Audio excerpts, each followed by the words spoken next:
Welcome to another JavaScript tutorial. This is the continuation from the JavaScript dump events. In today's lesson, we will be looking at several events and their use case scenario. So let's start with focus. Focus event is an event that occurs when an element gains focus, meaning it becomes currently active or selected element. This event is commonly used for performing action or providing feedback when a user interacts with a specific element on a web page. So let's take an example whereby we have an input text. Majorly is used for input box. So when a mouse or you use your keyboard to interact with this text box, it gains focus. This event you are seeing is gaining focus, and by default the browser gives it this orange color. This activity is called focus, and you could actually write JavaScript to target that event in such a way that you can control it with whatever you want to do. So quickly, let's see how that can be executed. We can have our ID here and call it text.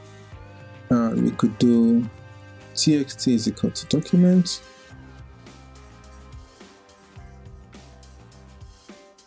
So we'll add our focus there, and we have our function to go with it. Don't forget your event listener, your E, to know what's going on. So here you can always load your E. So whatever you want to capture, I can just do focused here.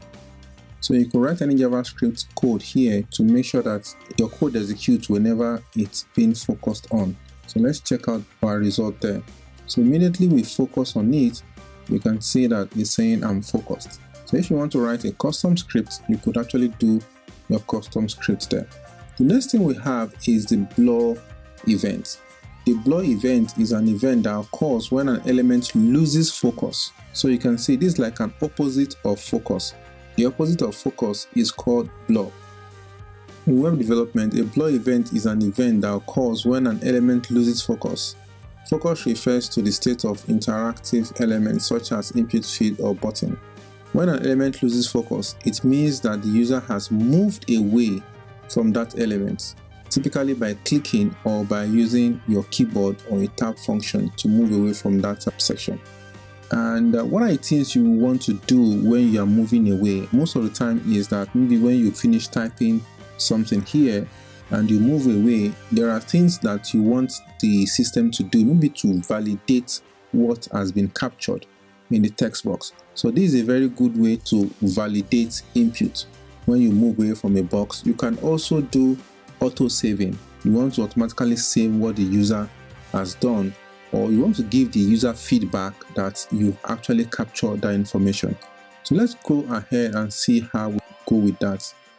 And to capture that blur event, you write your blur there, BLUR, and you can do variety of information.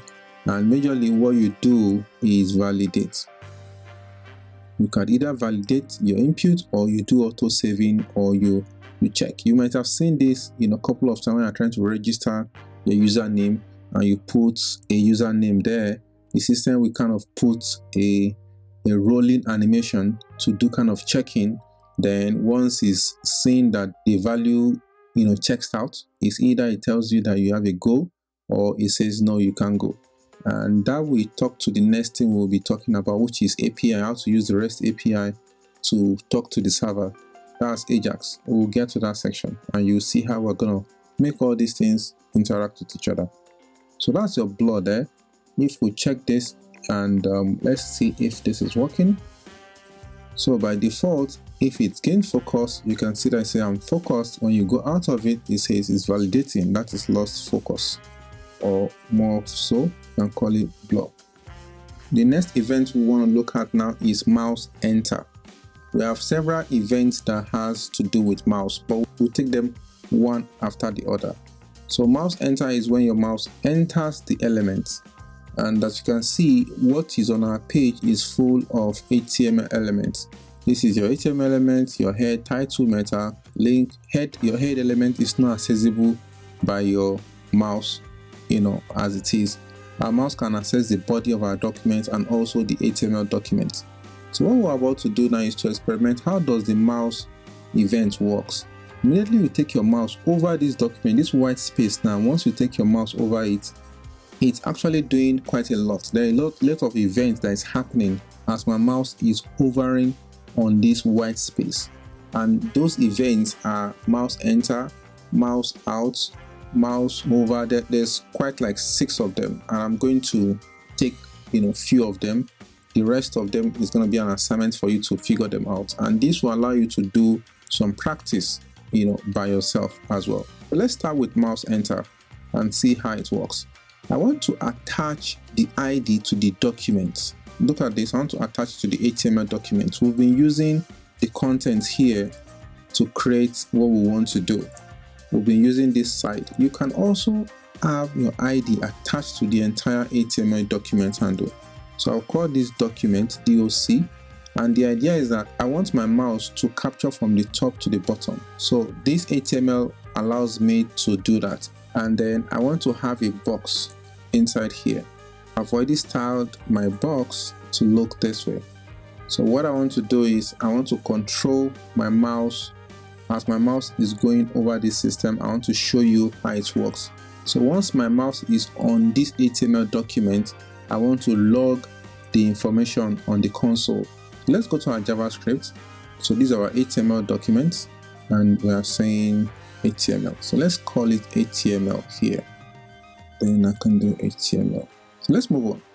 What we now want to do is we want to focus on our mouse enter. We make sure we capture our events so that we can log it and see all the properties available for us to play with.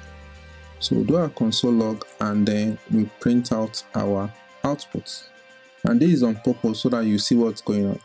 Immediately you take your mouse over it, you can see that the event that is calling is only once. Watch my mouse. Immediately my mouse enters, it brings out a log of what happened. If my mouse enters again, it writes another log. The event captures only once. It's when your mouse enters the scene, that's when the event is logged. If my mouse goes out, nothing happens. If my mouse enters the scene again, it comes up like this.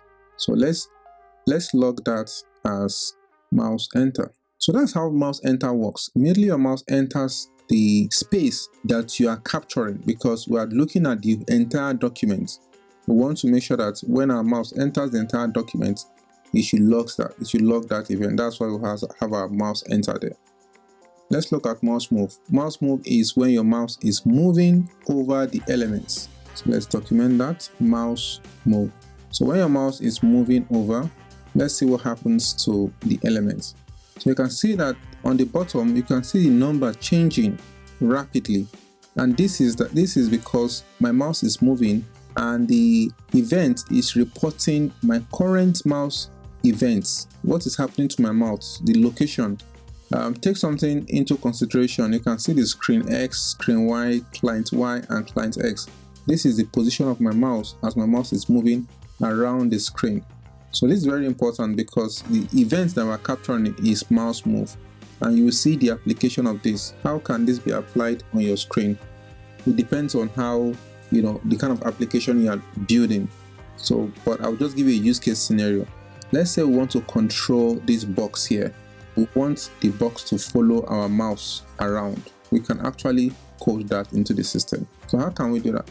First of all, let's remove all these comments so that we're just focused on this particular one. Before we move into this, into providing solutions to that, I want to show you all the properties. And it's very important that you pay close attention to the properties of any event so that you know what is obtainable, you know what you can do with that event. There are quite a lot of properties, but the one that is very important, to you is the X and Y. This X and Y talks about where your mouse is in terms of the Y-axis and where it is in terms of the X-axis. So you can use this to place objects anywhere you want on the screen. Let's go ahead and show you the implementation of what I want to do. I want that when I move my mouse here, I want this box to follow me wherever my mouse goes. That's what I want to do. And it's pretty easy to do because you can see the numbers on the bottom. I can use this number to change the position, the top and left position of this box. Let's give this box a name. So let's give it ID. Let's call it box. Let's use box ID, and let's use ID to denote this, so that we can do our box is equal to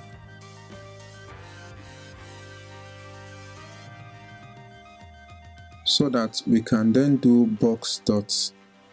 What you want to do is you want to go to the style property and change the top position is equal to e.x plus, because the position has to be in pixels or in percentage. In this case, what you are reporting in the browser, in the log, what the event is returning is in form of pixels.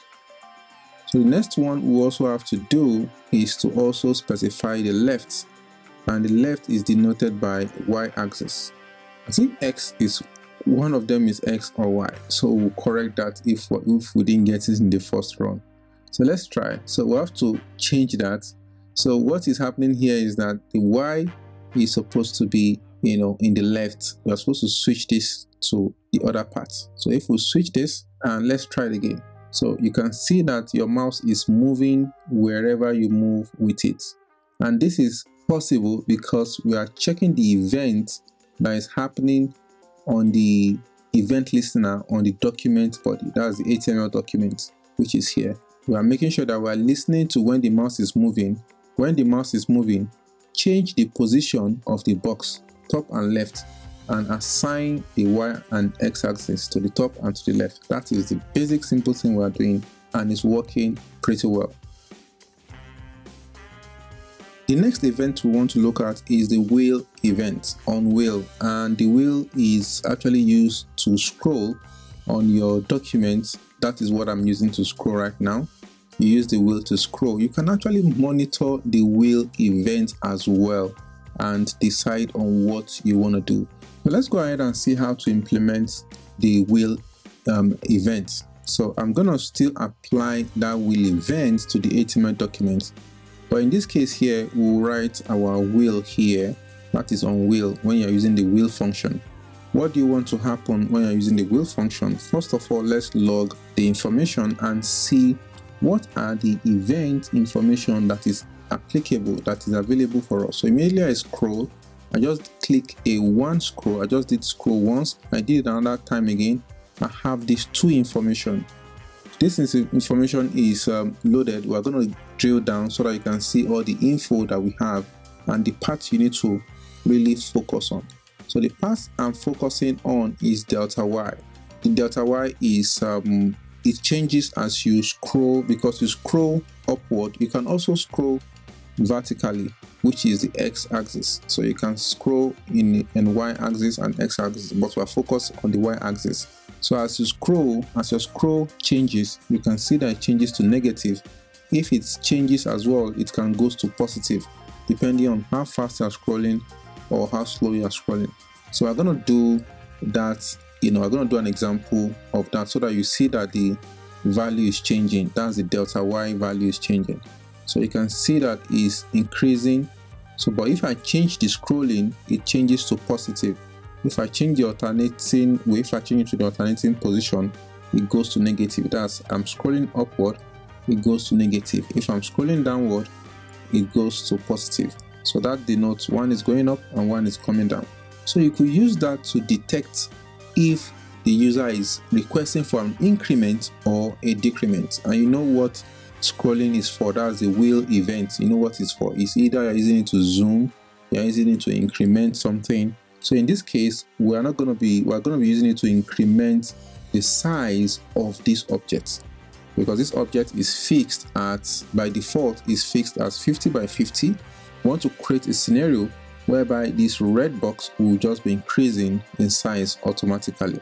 So let's go ahead and do that. How do we implement that? So let's see how we can implement that. To come here, this is where we have it implement. Remember, what we are using is delta y. So we have our box already declared, so we can just go and use it. And by the way, we can use constants for all these guys because we are not supposed to reassign them to anything again. Okay, so what we want to do is that we want to be able to monitor, once we are scrolling up, it should be increasing the width or the height, width and height altogether of this box. So, but it means we need to have a global kind of size placed somewhere that will be changing. So we can say box size here. So we can have it by default is 50. Box size is 50. We need to check if at the time we are doing the wheeling, the system is going wheeling, as in you are using your keyboard to change the wheel position. We can check if it is positive. If it is positive, do something in terms of increase the box size. If it is negative, reduce the box size. So let's go and check. Let's say if the e.delta is greater than 0, meaning it is positive. If it's positive, we can just have the box size increment by 50. So we do, let's say, increment by 5. Box size plus 5. So whatever the box size is, plus it with 5. So if it was 50 before, 50 plus 5, it becomes 55. So if this keeps changing, it will keep increasing continuously. So let's look at the else. So this serves as opposed to if it is negative. So it should do the opposite and keep minusing. So it means to be reducing. By the end of the day, once he has done the plus and minus, either it is plus or minus, we want to change the width of this. So let's go ahead and change the width. We already have the box defined of our box there, and our width can be accessed using the style, and we do width. So let's fix for width first, then we do for height later, so that we'll just see the result immediately. So we do box underscore size, then we'll plus it with pixels. So let's see our results. So if I scroll, we can see that this is increasing. So let's adjust the height as well, but it's not increasing in the size I want. It's too slow. So that means that our 5 is not doing the job for us. Let's do 20. So we'll do 20, we'll do 20. And the next thing I want to do right now is that I can now attach the height, because I can see that the width is now working. So, but I'm repeating the same thing. Whatever is in the box, I'm attaching it to the width. Whatever is in the box size, I'm attaching it to the height. So let's give it a try now. So you can see that it's growing relatively well. Let me show you another shortcut now that I wanted to add to the system. So because I'm adding the same thing to this part, I could literally do 3 equation sign by doing this is equal to this. What that says is that whatever is here, that's box plus px, add this to the height or equate it to the height. Whatever the height is, equate it to the width.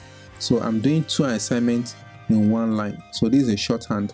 As you write more code, you will learn more shorthands. There are more shorthands that you guys will be using in the future. I think that demonstrates the use of the wheel effect. So if you can use this to control the size of this, you can use it to control the size of anything. Most of the time it is used to control size or to move things around in a particular element. The thing I want to talk about now is event bubbling, and this is a problem. I want to paint the problem, then we will then come up with a solution to it. Here we have a structure that looks like this. We have an outer, and inside the outer div, we have another one called the middle div. So let me name this one here and say it is the outer. Then we have the middle. Inside the middle, we have another one called the inner. This is going to make sense soon. So look at the way this is structured. So you could see that you have 3 layers of divs. You have one on the outside, one in the middle, and one in the innermost chamber. So the issue here is that whenever you click on the inner ones, the event of the inner element is bubbled upwards to the outer ones. That's an issue in web development, because you just want to capture the click event or a particular event of the inner one. But because the way it is, if you look at the outer one covers what the inner one is. So let me style it so that you see what I'm trying to explain.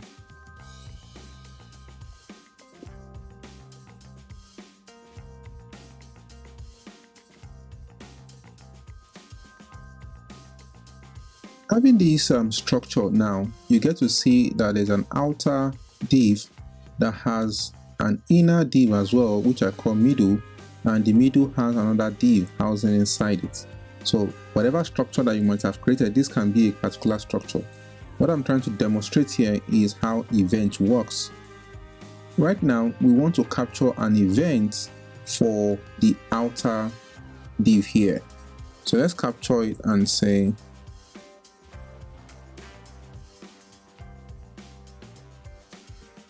so we're going to use click events so that we can demonstrate this quickly. And here we're going to say what was clicked. Outer was clicked. So let's give you a picture of what is going on. So if I come here and I click on outer, this is cool. This is fantastic. This is working. This is what we expected. So if I click on middle, notice what happened.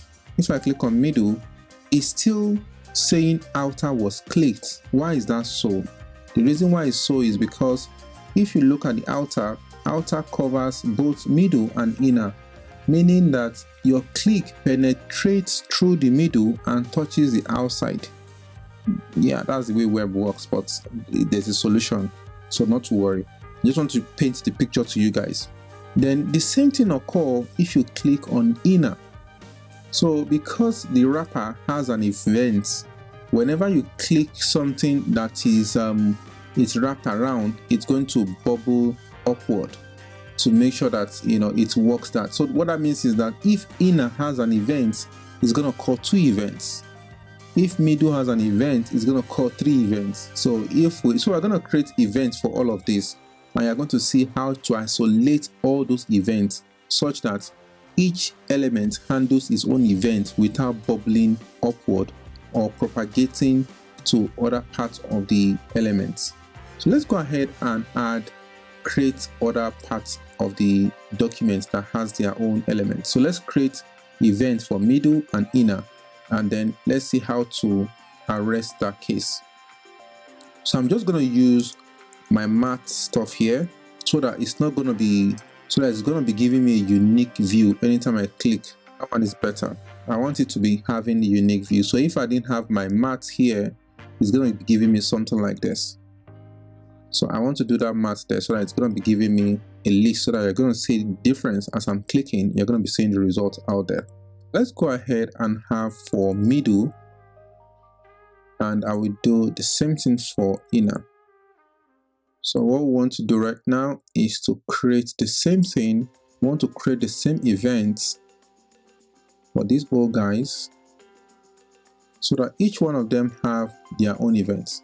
So you can see that each document has its own events. Let's see how the system responds to when you click inner. When you click inner, it generates 3 events. Inner event is run. Because the inner is wrapped inside the middle, it also triggers the click event for middle. Because the middle is also wrapped around outside, it also called the click event of outer. So that's what you get, and that's a problem. Because if you write an event to do something here, before you know it, and this one too has an event that does something, by clicking this one, it will call the 2 events. So you don't want something like that to occur. How do you stop such from happening? To stop inner from propagating middle and outer, you use what is called stop propagation. And look at how I got access to the stop propagation. It's using the event information that was here that we normally use to check so many things. So it has a method called stop propagation. So immediately you click on inner, it just only runs for inner. It doesn't bubble up to middle and outer. So let me remove that again, and so you see. So if you remove that again and click on inner, it propagates and calls other guys, other events attached to that particular, because they are in the same tree. So I'm going to implement this, and you can implement the same thing to middle. So if you click on middle, now middle will still be running middle and outer. So you can see it's still running middle and outer. To stop middle from behaving like that, you stop event propagation. So if you click on middle will just handle itself and it will just be alright.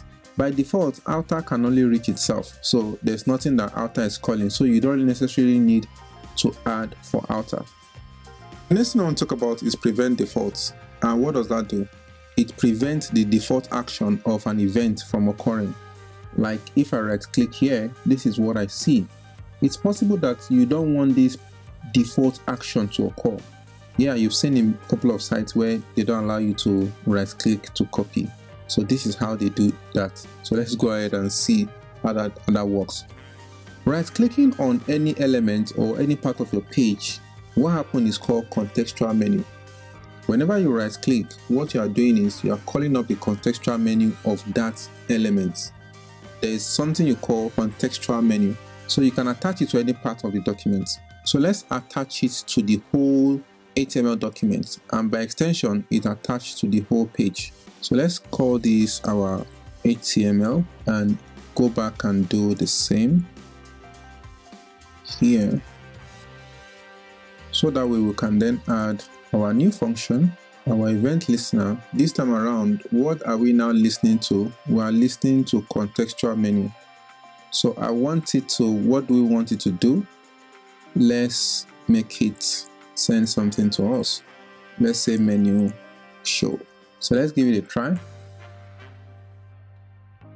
And when we right click, this is what we get, menu show. Let's make it more dramatic. You can't view this. So when you click on contextual menu, this is what it says, you can't view this. But after you close, it still shows it, right? But we want to block user from actually doing that. So this is how the propagation works. So you can see that is applying it to everything because we'll attach it to the whole document. So how then do you prevent the user from actually getting this contextual menu? The way to prevent them from doing that is to implement the method that says preventDefault. So preventDefault prevents the default action of that event. So if an event is supposed to do something by default and you don't want that normal thing to happen, you use the word preventDefault to stop that from happening. So after you must have prevent the default thing, you can then execute other things. So if I right click now, it says you can't view this, and then it does not even try to show the contextual menu again like before. Before it was showing the contextual menu, now it's not because we told it to preventDefault. So that's the beauty about it. And you can use this preventDefault to do quite a lot. You can use it in such a way that you don't allow people to copy text, and I'm going to show you how that works as well. So let's go ahead and clear everything here and still do another example of preventDefault. We're going to use text box. So we have a text that we want to use here. And the idea is that we want to be able to say, we don't want people to be able to copy this. This is the contextual menu available, right? You don't want people to be able to copy it. So you want to hide the contextual menu from here. The same thing applies. But now we already know how to hide contextual menu. What I want to do now is we want to disallow people from copying. You don't want them to use the keyboard to copy and paste. Look at it now. I want to copy and paste. So I just copied and I'm pasting. So I want to disable that functionality from working, from copying and paste. Even though you can't see my keyboard, but I'll be literally be doing the copy and paste event on my keyboard. And you could also try it out and you see that it works. So how can you prevent copy and paste? So first of all, you want to add event listener, and the event listener that handles copy and paste is just called onCopy or copy, as the case may be. So meaning when someone tries to copy, the system should do something. So in this case, we want to disable the default events. The default event that allows you to copy is that you just copy to the clipboard and allow you to use it anytime you want it. So this time around, what I want to do, again, I can just alert you to say you're trying to copy. So if I do that, let's give it a try. If I type hello here, and I'm going to use my keyboard now to do Ctrl+C, and you can see the error. What are you trying to copy? Even though we didn't preventDefault, it will still allow us to paste. So if you right click and even try to use your mouse, it will also tell you what are you trying to copy. It also gives you that information there. So you can disable copy by doing what I called preventDefault. And what you notice is that sometimes you copy something from a website and it attaches its own content to it. So if I do this now, even though it won't allow you to copy, it will still tell you, what are you trying to copy. Let's go ahead and create another text box. And let's say this one, we'll call it paste. Or let's say text2. so that this one will house this what we copy. And let me just make it with 100.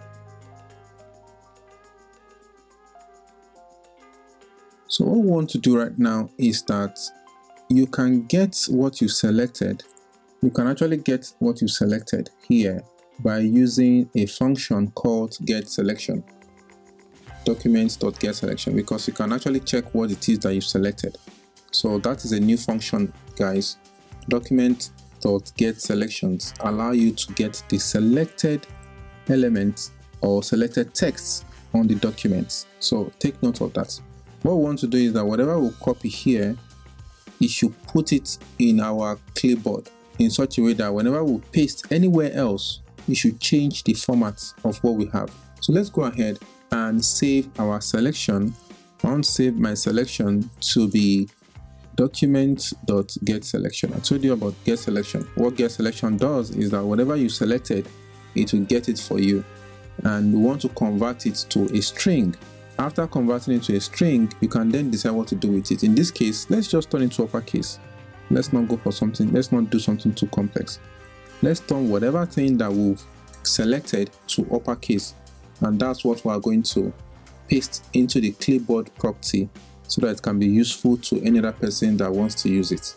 So let's say the events that, and there's another function again I want to bring out that is new, and that is called clipboard data. This is only available to when you are doing clipboard events. It's called clipboard data. Only available to when you are doing clipboard events. So you might not use this, but this is just for me to make it available known to you. And depending on what you are trying to do, because we're just focused on text based, we just use plain text. It's possible that you might be copying something like an image or something like that. But because we are just based on text, we'll just tell it that it's text and it is plain text we are trying to copy. So what you've done in this case is that you've copied what you want to copy, you've put it inside the clipboard, and you have to prevent default, by not saving it into what it's supposed to save it into. Because if you do not prevent default, it will now still override this one. It won't use what you've done here. It will copy whatever you've highlighted that you should copy. Let's go ahead and say this is cool, and let's copy. If you copy here and paste here, it gives you this result. And the reason why it gives you this result is because you told it that you should change whatever you select to uppercase and update the clipboard information. Now let's say you ignore the prevent default and you try it again. Even though you've gone ahead to convert that to uppercase and you've set it should change to clipboard event, it still behaves its natural way and copy the original thing. This is you trying to manipulate what the default is and change it to what your own is. So don't forget to prevent default. If you are trying to change the way a particular event works, you have to prevent the default from running. You also have what we call double click. Yeah, there is a double click. I'll add that to the body of the document so that you get to see how that works. I'm just going to double click on this, and then you're going to see an alert saying that we've just double clicked. So we're going to do our HTML. I want to attach it to the HTML document, and your double click is handled by doing DBL. DBL stands for double, then click. So if you do your alert like this, hi, whenever you click twice, it will see it as double click. So you can see our hi comes there. Immediately you do double click, it's hi. So you might want to capture an event that requires double click. You could actually do that by just simply adding the event listener DBL click, and that resolves it. So your assignment is to find the difference between mouse over, mouse enter, mouse leave, and mouse out. Also use the wheel event to increment the font within a page. So create a blank page that just have text and use the mouse wheel event to increase the font or reduce the font. Thank you for staying to the end. I hope you enjoyed this video.